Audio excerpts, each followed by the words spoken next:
Hace 15 días, hermanos, hablé acerca del Salmo 32, cuando David finalmente confiesa su pecado, el adulterio que él tuvo con Betsabé, y después de por lo menos 9 meses de haber guardado silencio, en el Salmo 32 él nos deja ver lo terrible que fue ese tiempo para él. Después de haber pecado delante del Señor, después de haber mandado a asesinar a Urías, esposo de Betsabé. Y en el Salmo 32, ¿verdad?, después de haber confesado su pecado al Señor, Él nos dice: bienaventurado el varón, ¿verdad? Bienaventurado aquel a quien el Señor no inculpa de pecado, no hay más culpa en él. Pero vimos que él tuvo que dar ese paso de confesión. Vimos que para poder él sanar tuvo que haber confesado su pecado. Hace 8 días yo hablé acerca de la función de la iglesia, de nosotros como miembros de esta iglesia, para ayudar a aquellos que caen, ¿verdad? Los creyentes pecamos y seguiremos pecando hasta que Cristo venga.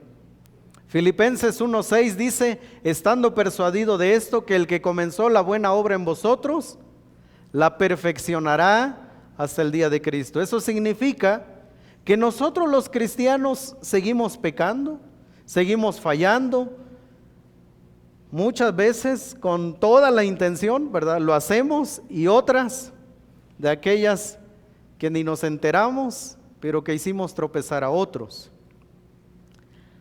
Así que los creyentes pecamos. Por naturaleza, cuando nosotros pecamos, cuando los creyentes pecamos, por naturaleza nos alejamos de Dios. Esa es una actitud común en el creyente. Nos equivocamos, pecamos, fallamos, y lo que hacemos es escondernos de Dios, alejarnos. Ya no voy a la iglesia porque no soy digno de Dios. Ya no leo la Biblia, ya no oro porque yo me equivoqué. Y ese sentimiento lo único que hace es alejarnos más y más y más de Dios, y luego sufrir las consecuencias. El día de hoy quiero compartir con ustedes el tema: los agentes de la restauración. Agentes de la restauración. ¿Cómo un creyente que ha pecado, que se ha alejado del Señor, cómo puede ser restaurado otra vez a la comunión con Dios, a la comunión con la iglesia? Y quiero, en el mensaje de hoy, yo espero poder mostrar el panorama tan alentador que hay en la Biblia respecto a este tema. Probablemente entre nosotros haya algún creyente en este momento, hay algún creyente que no ha podido levantarse, que se siente, como decimos popularmente, en la lona, que llegó hoy sin fuerza, sin ánimo, con apatía, con indiferencia, como decir: bueno, pues ni modo, hay que ir a la iglesia. Tal vez entre nosotros, o tal vez ahí en la transmisión, hay alguien que va a escuchar o está viendo este sermón, o lo va a escuchar en la semana, y que ha dejado de congregarse en su iglesia, y que está pensando que no hay más esperanza. Tal vez está con la mente y el corazón lastimado, pensando que Él es tan indigno que Dios no lo va a perdonar. Pero yo quiero animarte hoy a través de este mensaje, que te levantes, que busques el perdón de Dios, que busques a la iglesia, esa iglesia que como nosotros aquí no es perfecta. Aquí estamos un montón de imperfectos, pero que el Señor nos manda en su palabra a predicarla. Así que te animo, donde quiera que estés, que si has dejado de congregarte, busca al pastor de tu iglesia, busca una iglesia donde congregarte, restaura tu relación con Dios. Y que el día de hoy nos podamos levantar y decir, como el hijo pródigo, Lucas capítulo 15, me levantaré e iré a mi padre. Quiero hablar entonces, ¿quiénes son los agentes involucrados en la restauración de alguien que ha caído? En primer lugar, Dios el Padre es el primero en buscar al que ha caído. Eso nos enseña la Biblia. De principio a fin, es Dios el que busca al que ha caído.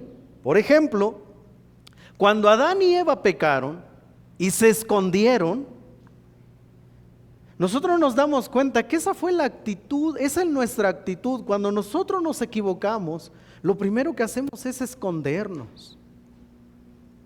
Nosotros no vamos a buscar a Dios luego de caer, nosotros nos escondemos. Dice Génesis 3, ahí están todas las citas que yo voy a leer, están aquí en la pantalla, la cita bíblica, pero para avanzar un poquito más rápido en el tiempo, las voy a ir leyendo. Dice así, Génesis 3, 8 al 11, y oyeron la voz de Jehová Dios que se paseaba en el huerto al aire del día, y el hombre y su mujer se escondieron de la presencia de Jehová Dios entre los árboles del huerto. Mas Jehová Dios llamó al hombre y le dijo, ¿dónde estás tú? Ahora, no es que Dios no sabía dónde estaba el hombre.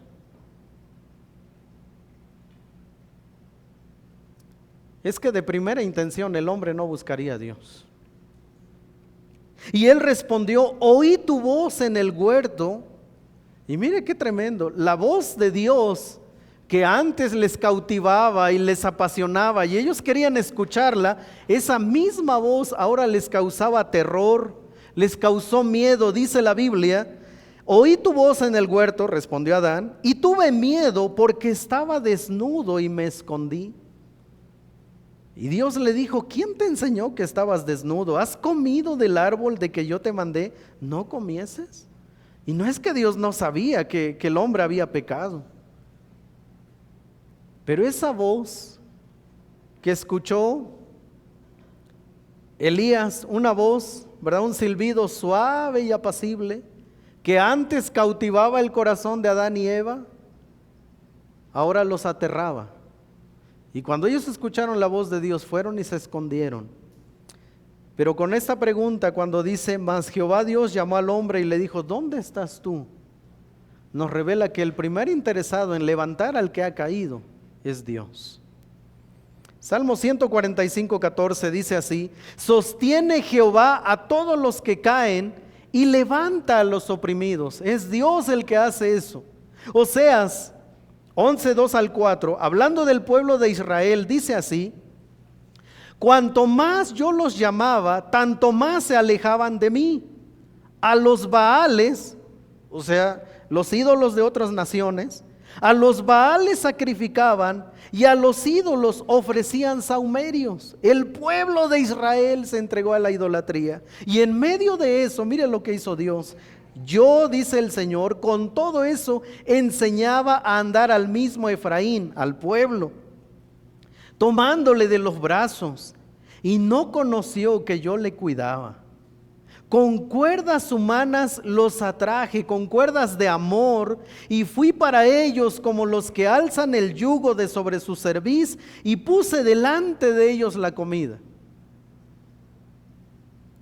Dios está describiendo a un pueblo idólatra, un pueblo que lo rechazaba, y Dios dice, a pesar de que ellos me rechazaban, yo me acercaba más y más. Y me encanta esta frase que dice, que yo puse delante de ellos la comida, dice el Señor. Oseas 14:4 dice, yo sanaré su rebelión, los amaré de pura gracia, porque mi ira se apartó de ellos. Joel 2, 12 al 3 dice, por eso pues ahora dice Jehová, convertíos a mí con todo vuestro corazón, con ayuno y lloro y lamento, rasgad vuestro corazón y no vuestros vestidos, convertíos a Jehová vuestro Dios, porque Dios misericordioso es y clemente, tardo para la ira y grande en misericordia, y se duele del castigo.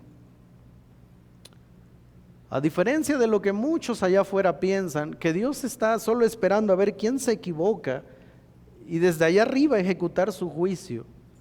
La Biblia nos revela que Dios es un Dios de amor, que Dios es un Dios de paciencia. Y dice, porque misericordioso es el Señor, clemente, tardo para la ira. Dios no es ese personaje verde que se aloca en las películas, ¿verdad? Y a su paso destruye. No, es tardo para la ira, grande en misericordia, y que se duele del castigo. O sea, cuando Dios va a disciplinar a alguien, no lo hace como nosotros lo hacemos con nuestros hijos cuando ya estamos airados. Y que entonces ahora sí, ¿verdad? Le sacamos el cincho y les damos, pero ya en nosotros ya hay rabia, ya hay ira. No, ese no es Dios. La Biblia dice que cuando Dios castiga a alguien, Él se duele. Así que el primero en buscar al que ha caído es Dios. Pero recuerden, cuanto más los llamaba, tanto más se alejaban. También esa es una realidad. En segundo lugar, el ministerio terrenal del Señor Jesucristo nos mostró el interés personal por los extraviados. Voy a hacer un pequeño examen hoy, a ver si lo pasan. ¿Qué significa Emaús?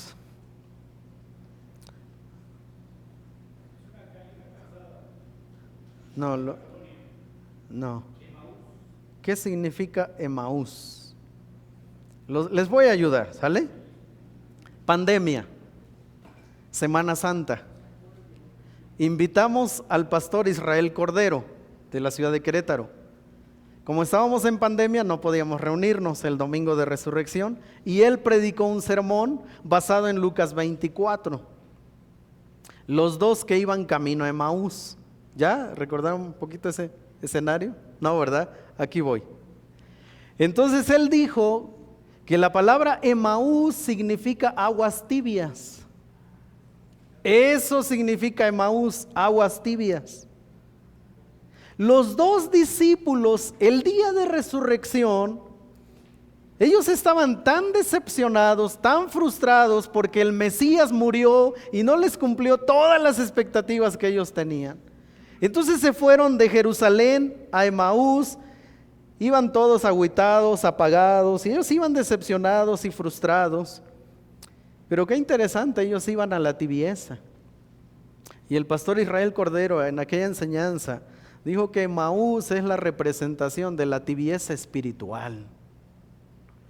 A manera de reprensión, el Señor Jesucristo hizo volver al camino a los dos discípulos que iban a Emaús ya extraviados. Pero no siempre la voz del Señor es dulce. Miren cómo les llegó a ellos en Lucas 24, 25 al 27. Entonces Él les dijo: oh insensatos y tardos de corazón. Wow, esa palabra es dura. Nadie quiere escuchar que le digan insensato. Pero a veces la palabra va a venir así, porque no entendemos. Porque vamos camino como estos dos a la tibieza espiritual. Pero esas palabras eran necesarias para volver a poner a estos dos discípulos en el camino. Y les dijo: oh insensatos y tardos de corazón para creer todo lo que los profetas han dicho. ¿No era necesario que el Cristo padeciera estas cosas y que entrara en su gloria? Y comenzando desde Moisés, desde el Antiguo Testamento y siguiendo por todos los profetas, les declaraba en todas las escrituras lo que de él decían.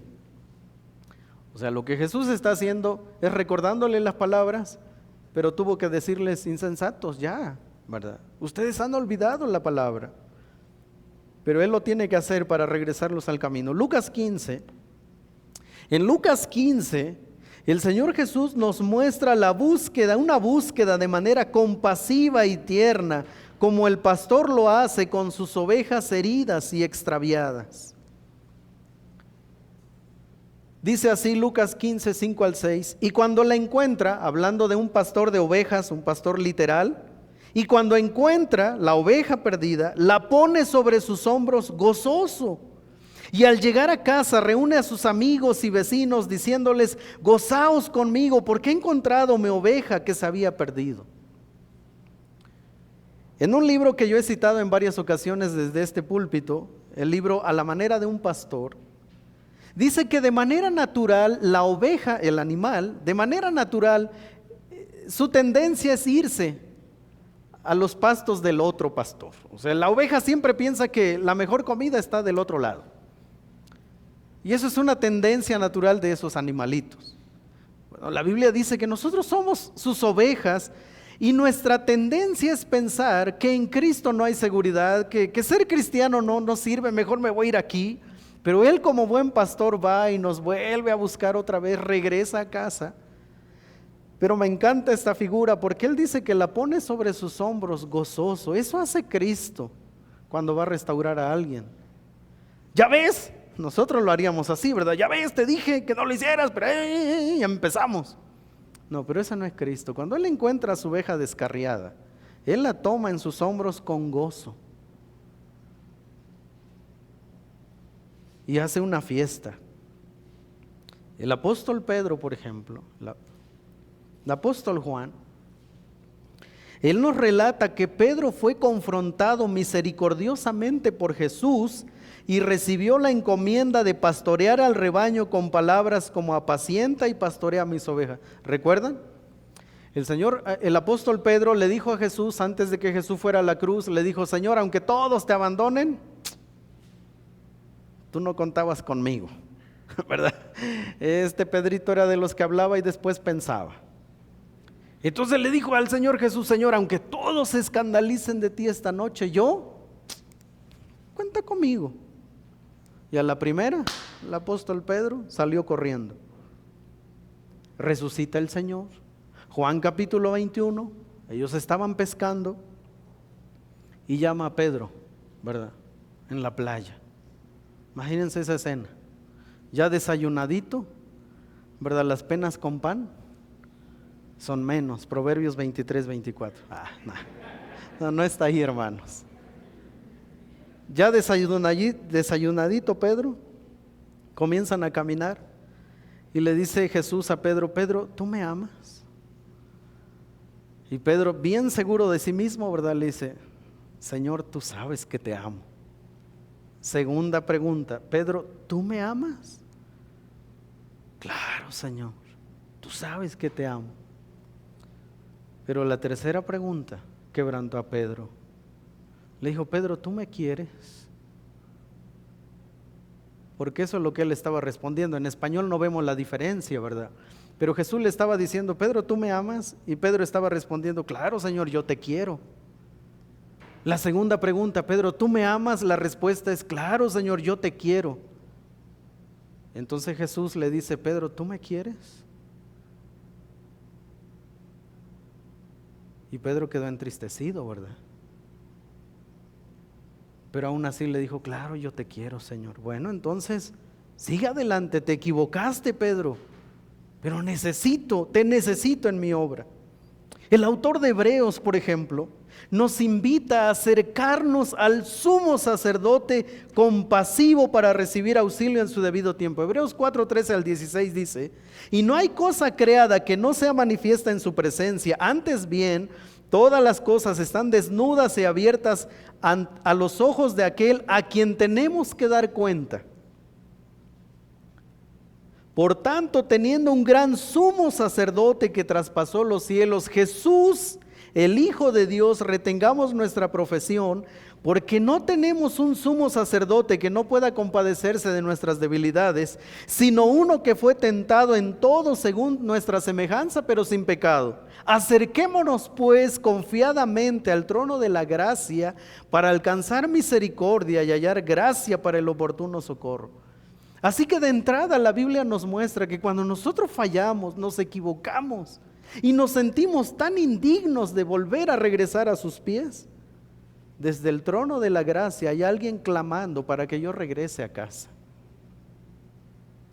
En Apocalipsis, por ejemplo, 3:20, nosotros vemos al gran pastor de las ovejas tocando al corazón de su iglesia, ¿verdad? Y buscando si alguno de entre su iglesia quiere tener comunión con él, y lo dice así: he aquí yo estoy a la puerta y llamo.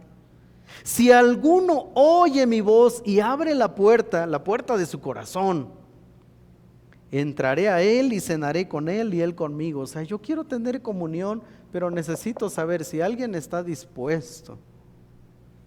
El Espíritu Santo, en tercer lugar, el Espíritu Santo anhela y procura la restauración del creyente. Vamos a leer todos juntos Juan 14, 25 y 26. Dice así: os he dicho estas cosas con vosotros. Gracias.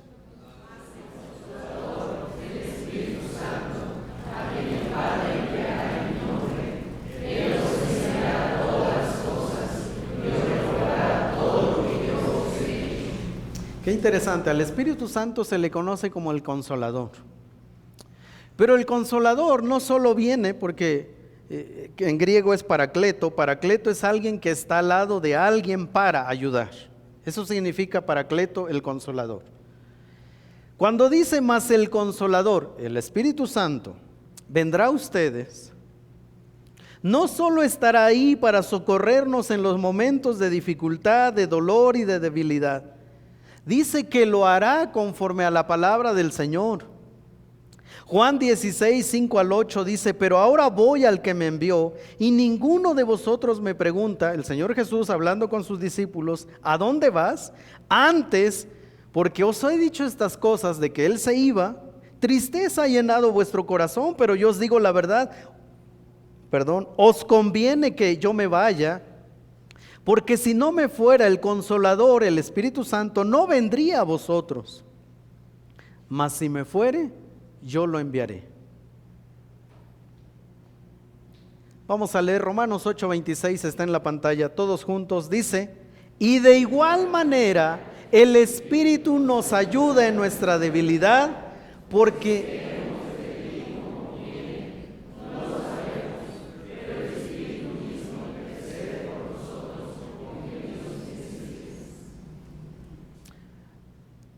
o sea, cuando nosotros estamos orando y no sabemos ni qué decirle al Señor, porque nos sentimos tan indignos, porque fallamos, porque nos equivocamos, dice la Biblia que el Espíritu del Señor clama por nosotros con gemidos indecibles.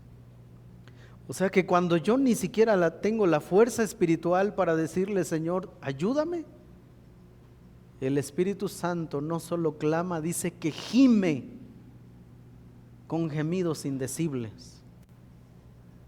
Que cuando hay un creyente alejado del Señor, porque pecó y se siente tan indigno que ni a la iglesia quiere ir, ya no lee la Biblia, no tiene fuerzas, está enfermo, está debilitado, en ese momento cuando está tratando de pensar, Señor, no sé cómo regresar al camino, en ese momento el fiel Espíritu Santo del Señor clama por mí. Ahora, ¿no sería esto suficiente para volver al camino? Dios me busca, el ministerio del Señor Jesucristo tiene que ver con la restauración, el Espíritu Santo que ha venido a morar en la vida del creyente, dice que fue enviado para restaurarnos. ¿No sería suficiente esto para levantarnos de donde estamos y avanzar y regresar al camino? Pero déjeme mostrarle otro elemento más involucrado en la restauración. La fiel y toda suficiente palabra de Dios restaura al creyente. Segunda Timoteo 3:16 y 17, un texto muy conocido, dice, toda la escritura es inspirada por Dios, toda, y útil para enseñar, para redarguir, para corregir, para instruir en justicia, a fin de que el hombre de Dios sea perfecto, capacitado, madurado, enteramente preparado para toda buena obra. Cuando alguien cae, lo menos que quiere hacer es leer la Biblia. De hecho, yo puedo decir que cuando alguien cayó, ha dejado de leer la Biblia previamente. Ya no tiene comunión con Dios. Cuando cae es porque ya está debilitado. Pero cuando está caído un creyente, lo menos que quiere hacer es orar, es leer la Biblia, es buscar a sus hermanos. Porque él piensa que si él regresa a la iglesia, todo el mundo lo va a señalar. ¿Sabe cuál es el primer paso? Comenzar nutriendo tu alma. Comenzar tomando, como dice el apóstol Pedro, tomando lechita espiritual otra vez, como un bebé. Dice el apóstol Pedro, recead como niños recién nacidos la leche espiritual no adulterada para que por ella crezcáis. Cuando un creyente cae y ya no hay fuerzas, tiene que empezar poco a poco. Mire, de nada va a servir leerse de Génesis a Apocalipsis de la noche a la mañana, no le va a saber. Necesita comenzar con un salmo pequeñito, estar ahí con el Señor, hablar, pedirle perdón, expresarle cómo se siente. Segunda de Pedro, el apóstol Pedro dice en segunda de Pedro 1, 19 al 21, tenemos también la palabra profética más segura, la Biblia, a la cual hacéis bien en estar atentos como a una antorcha que alumbra en lugar oscuro. Cuando una persona cae, cuando un creyente ha pecado, honestamente es como tinieblas que gobiernan sobre su vida. Él puede sonreír o ella puede sonreír y por dentro estar reventado, tronado. Culpa, la conciencia comienza a martillar. Pero el apóstol Pedro dice que nosotros haremos bien en regresar a la palabra para que alumbre la mente, el corazón, la conciencia, el discernimiento. Además, dice el apóstol Pedro, hasta que el día esclarezca y el lucero de la mañana salga en vuestros corazones, entendiendo primero esto, que ninguna profecía de la Escritura es de interpretación privada. ¿Qué está diciendo Pedro? Que cualquier creyente que tome este libro va a llegar a la misma conclusión que puede llegar uno de los teólogos más prominentes de nuestro tiempo. La razón, el Espíritu, ninguna interpretación es privada. No existe tal cosa como el magisterio de la iglesia. Lo que existe es que el Espíritu Santo nos puede llevar a entender la palabra. Ninguna profecía de la Escritura es de interpretación privada, porque nunca la profecía fue traída por voluntad humana, sino que los santos hombres de Dios hablaron siendo inspirados por el Espíritu Santo. Salmo 19, 7 al 10 dice, la ley de Jehová es perfecta, que convierte el alma. El testimonio de Jehová es fiel, que hace sabio al sencillo. Esto significa que cuando un creyente debilitado, herido, lastimado, comienza con la palabra comienza a hacer efecto en su vida, comienza a darle fuerza, comienza a levantarlo. Efesios 5, 25 al 27 nos enseña cómo Jesús purifica a su iglesia y lo hace a través de su palabra. Dice así, maridos, amad a vuestras mujeres, así como Cristo amó a la iglesia y se entregó a sí mismo por ella, para santificarla, habiéndola purificado en el lavamiento del agua por la palabra, a fin de presentársela a sí mismo una iglesia gloriosa, que no tuviese mancha ni arruga ni cosa semejante, sino que fuese santa y sin mancha. La manera en que Dios nos limpia, nos purifica y quita de nosotros las imperfecciones es a través de su palabra. ¿Cómo restaura Dios a los que caen? A través de su palabra. Pero hay otro, hermanos, otro elemento que no puedo pasar por alto. Esta no gusta mucho, pero hay otro elemento que Dios usa para restaurar. Esta es dolorosa, pero necesaria: la disciplina.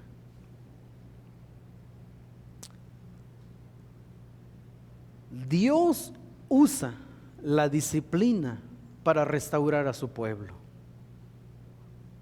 Por ejemplo, el hijo pródigo, Lucas capítulo 15, dice que cuando él se entregó, después de haberse entregado a todos los placeres que él quiso, teniendo, imagínense, un joven soltero y con dinero.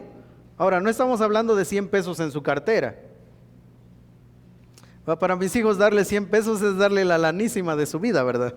Pero no, aquí no estamos hablando de un hijo que tenía 100 pesos en su cartera. Aquí estamos hablando de un hijo que recibió una herencia de un hombre hacendado. Imagínense, soltero y con dinero. Bueno, nosotros sabemos la historia. Le entró al placer como él quiso, se entregó a las pasiones, y pienso que hasta pasiones bajas. Se entregó.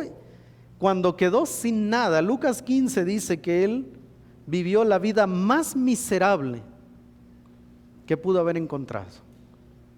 Entre los cerdos, en la cultura judía, los cerdos eran lo más miserable que existía. De hecho, nadie quería apacentar cerdos porque eso era lo peor que alguien podía hacer. Ahora, no sabemos cuánto tiempo el hijo pródigo vivió entre los cerdos, apacentando cerdos. No lo sabemos.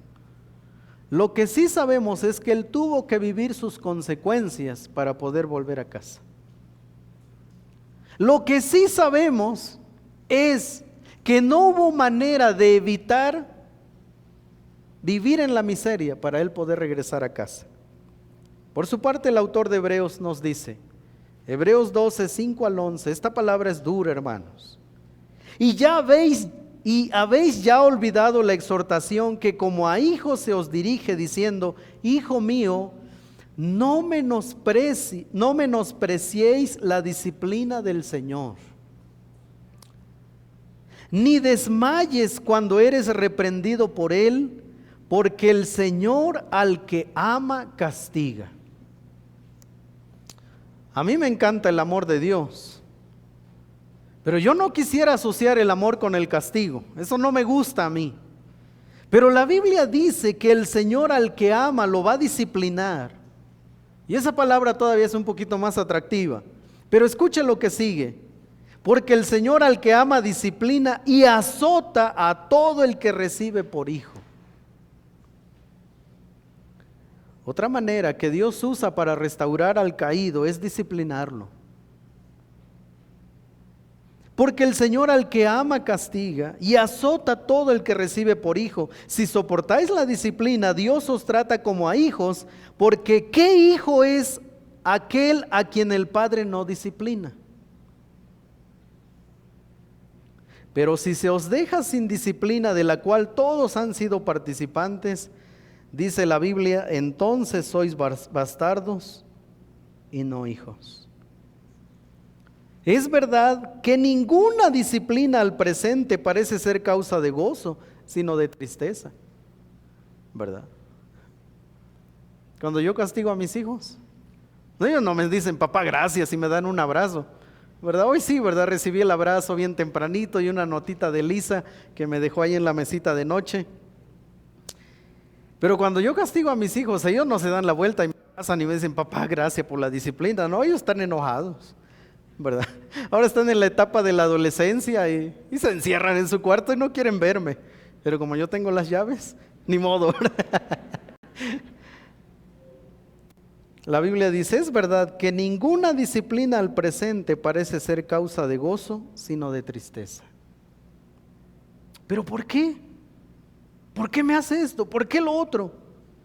Pero después, la disciplina, pero después da fruto apacible de justicia a los que en ella han sido ejercitados. No sé si todos los papás decimos lo mismo, pero yo le digo a mi hijo, hijo, yo no espero que me agradezcas en esta etapa. Algún día me lo vas a agradecer, hoy no. Ya me dio el viejazo, ¿verdad, hermano?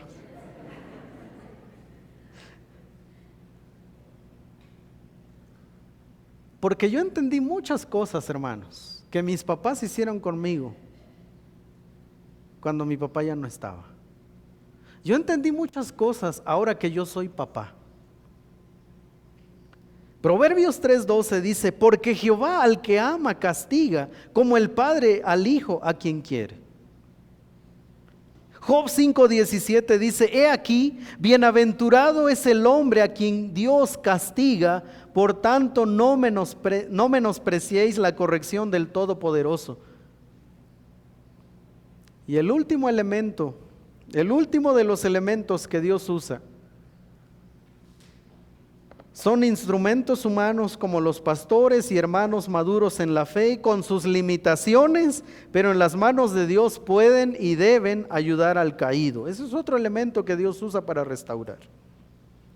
Dios espera que los pastores cuiden a las ovejas, especialmente a los que están heridos, a los que han caído y se han alejado del Señor. A manera de reclamo, Dios hace esto en su palabra con los profetas del Antiguo Testamento. Escuchen lo que dice Dios. Y con esto Él está diciendo, esto es lo que yo espero de los líderes espirituales. Y hermanos, esta semana esto fue un golpe para mí. Esto me pegó muchísimo lo que yo voy a leer. Porque cuando yo me mido a la palabra, yo me doy cuenta de cuánto no estoy haciendo y cuánto debería estar haciendo. Pero esta palabra es dura, hermanos. Pero Dios espera que los pastores cuiden a las ovejas, especialmente a los heridos. Aquellos que se apartaron de Cristo, no quieren saber nada de Cristo, y allá van. Dice así, Ezequiel 34, 4 al 6. No fortalecisteis las débiles, ni curasteis la enferma, no vendasteis la perniquebrada.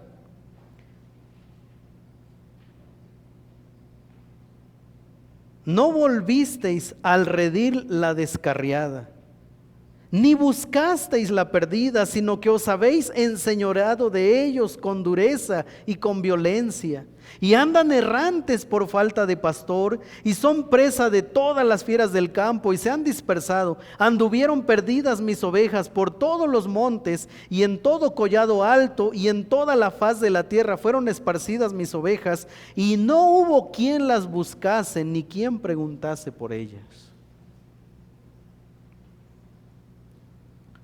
Esto es lo que Dios dice en son de reclamo a los líderes de Israel. Dios está tan interesado en que los descarriados regresen al redil, pero Dios lo hace a través de elementos humanos como somos los pastores, con nuestras debilidades, con nuestras imperfecciones, con nuestros errores, hermanos. Los pastores nos equivocamos más veces de las que nos gusta reconocer. Pero somos llamados por Dios para restaurar a otros y traerlos al redil. El apóstol Pedro, primera de Pedro 5, 1 al 4 dice: ruego a los ancianos, a los líderes, que no se refiere a los ancianos de edad, sino a los líderes, ruego a los ancianos que están entre vosotros, yo anciano también con ellos, y testigo de los padecimientos de Cristo, que soy también participante de la gloria que será revelada. Apacentad la grey de Dios, dice el apóstol Pedro a los pastores, apacentad la grey de Dios que está entre vosotros, cuidando de ella, no por fuerza, sino voluntariamente, no por ganancia deshonesta. O sea, no debemos cuidar al rebaño para ver qué le podemos sacar a las ovejas. Eso no es lo que un pastor debe hacer, sino con ánimo pronto, con gozo, no como teniendo señorío sobre los que están a vuestro cuidado. Si no haces esto, yo soy el pastor, debes hacerlo. No como teniendo señorío sobre los que están a vuestro cuidado, sino siendo ejemplos de la grey. Y cuando aparezca el príncipe de los pastores, vosotros recibiréis la corona incorruptible de gloria. O sea, hay una recompensa para los cuidadores, pero háganlo bien, dice el apóstol Pedro, no abusen de los hermanos. Pero no solo eso, y con esto termino. Primera Tesalonicenses 5:14 dice: también os rogamos, hermanos, ahora va a hablar a la congregación, ¿verdad? Ahora el apóstol Pablo se va a dirigir a los hermanos, como nosotros, como ustedes, miembros de la iglesia. Dice: también os rogamos, hermanos, que amonestéis a los ociosos, que alentéis a los de poco ánimo, que sostengáis a los débiles, que seáis pacientes para con todos. Eso ya lo está dirigiendo a la congregación. El apóstol Pablo ya está diciendo: todos somos responsables de todos.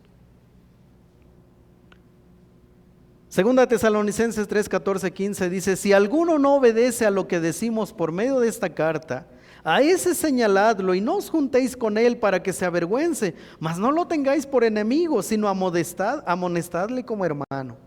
Así que, ¿cuáles son los elementos que Dios usa para restaurar? Él mismo busca a los caídos. Pero Él espera que la iglesia de Cristo se busquen unos a otros.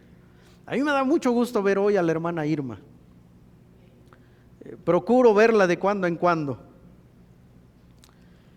Pero yo no soy suficiente para todos, hermanos. Nos necesitamos unos a otros. En un sentido, yo agradecería que nos preocupemos. Hoy no vi a la hermana Lucy, que alguien le eche un gritito. Pero a veces nos gobierna esa actitud, ¿verdad? No, que le hable el pastor, para eso le pagamos, ¿verdad? No, que vaya el pastor, que él lo haga. Pero Pablo dice, no, os rogamos, hermanos, que alentéis a los de poco ánimo. ¿Hay un hermano que no has visto estos domingos? ¿Por qué no tomas el teléfono y le echas un gritito? Que sostengáis a los débiles, que seáis pacientes para con todos. La iglesia de Cristo hace la diferencia cuando nos procuramos unos a otros. Cada vez vivimos en una sociedad individualista, donde no nos importa el que está a nuestro lado. Y esa actitud la hemos traído a la iglesia muchas veces. A veces entre vecinos, cada quien vive en su mundo, ¿verdad? Tampoco estoy diciendo que estemos de metiches en la casa del vecino, ¿verdad? Pero sí estoy diciendo que procuremos, porque no sabemos cómo Dios nos puede ayudar para bendecir la vida del que está a mi lado. ¿Cuánto más en la iglesia de Cristo, hermanos? Debemos cuidarnos unos a otros. ¿Cómo Dios restaura al que cae? Número 1, Él lo busca. Número 2, el Señor Jesucristo, el gran pastor de las ovejas, procura que regrese. El Espíritu Santo procura y anhela el regreso del caído. La palabra del Señor también puede hacer y hace esa labor. La disciplina del Señor contribuye a la restauración. Pero número 5, Dios nos usa a nosotros también para llamar y devolverlos al camino. Qué hermoso es vivir la vida cristiana. No es fácil, pero termina en bendición para la vida de nuestros hermanos. Queridos hermanos, seamos una iglesia de Cristo. Seamos de los que no espero la llamada, también la hago. Seamos de los que no espero que me visiten, también visito. Seamos de los que, no se dieron cuenta que no fui el domingo. No, también seamos de los que yo me doy cuenta que alguien no vino este domingo. Y yo les aseguro, hermanos, que muchos caídos pueden volver al camino por una sola actitud, la actitud de Cristo. Puestos de pie, vamos a orar.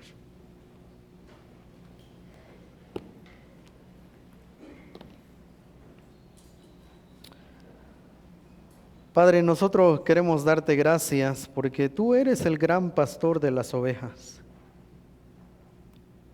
Los pastores de esta iglesia, los pastores terrenales, no podríamos y no podremos saciar todas las necesidades de nuestros hermanos. De hecho, no fuimos llamados a eso.